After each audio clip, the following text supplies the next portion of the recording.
নমস্কার, আমি Tiyasha, NTA UGC net এবং WBSET কোয়ালিফাইড সাংবাদিকতা ও গণজ্ঞাপন বিভাগের একজন লেকচারার। আজকে আমি আবারও নতুন একটা ভিডিও নিয়ে চলে এসেছি। আজকের ভিডিওতে আমরা জানব গণতন্ত্রের চতুর্থ স্তম্ভ মানে কি, কেই বা সাংবাদিকদের বা সংবাদ মাধ্যমকে গণতন্ত্রের চতুর্থ স্তম্ভ বলে চিহ্নিত করেছিলেন। আপনি নিশ্চয়ই জানেন মিডিয়া হলো গণতন্ত্রের চতুর্থ স্তম্ভ। কোথাও না কোথাও নিশ্চয়ই শুনেছেন এই কথাটা, কিন্তু কখন, কে আর কেন এই কথা বলেছিলেন তা কি জানা আছে? এই প্রশ্নগুলোর উত্তর খুঁজতে হলে আমাদের ফিরে যেতে হবে ব্রিটিশ পার্লামেন্টের ইতিহাসে।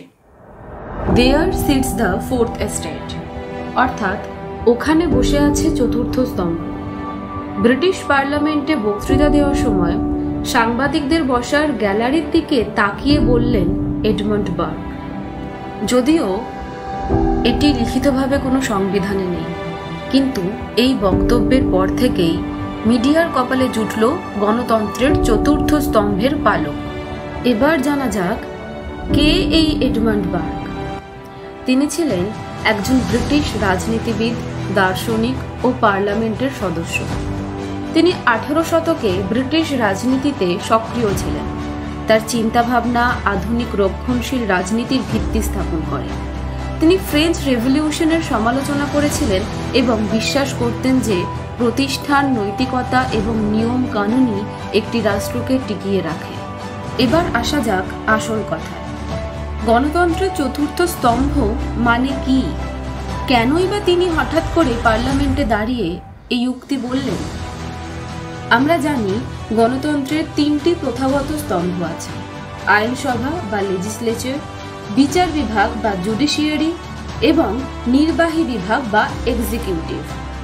এডমন্ড বার্গ ছিলেন প্রথম ব্যক্তি যিনি জনসমক্ষে মিডিয়ার গুরুত্ব স্বীকার করেছিলেন। তিনি বুঝতে পেরেছিলেন মিডিয়া কেবল খবর দেয় না, এটি জনমত গঠন করে। তার সাথে অন্য 3টি স্তম্ভকেও প্রশ্ন করার অধিকার রয়েছে মিডিয়ার। এই গণমাধ্যম শুধু তথ্য পরিবেশনের মাধ্যম নয়, এটি সমাজের চোখ ও কান। সরকার ও সমাজের কর্মকাণ্ডের উপর তারা সতর্ক নজরদারি করে, দুর্নীতি ফাঁস করে, জনমত তৈরি করে এবং শাসকদের জবাবদিহির আওতায় আনে। এই ভূমিকার কারণেই গণমাধ্যম কার্যত এক ধরনের সার্ভেইলেন্স বা নজরদারি ব্যবস্থা হিসেবেই কাজ করে চলেছে।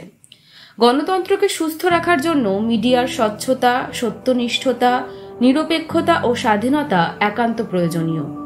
এই দায়িত্বশীল ভূমিকা ও শক্তির শিকার রূপী এডমন্ড বার্গ সাংবাদিকদের উদ্দেশ্যে বলেছিলেন, এরাই গণমাধ্যমের চতুর্থ স্তম্ভ।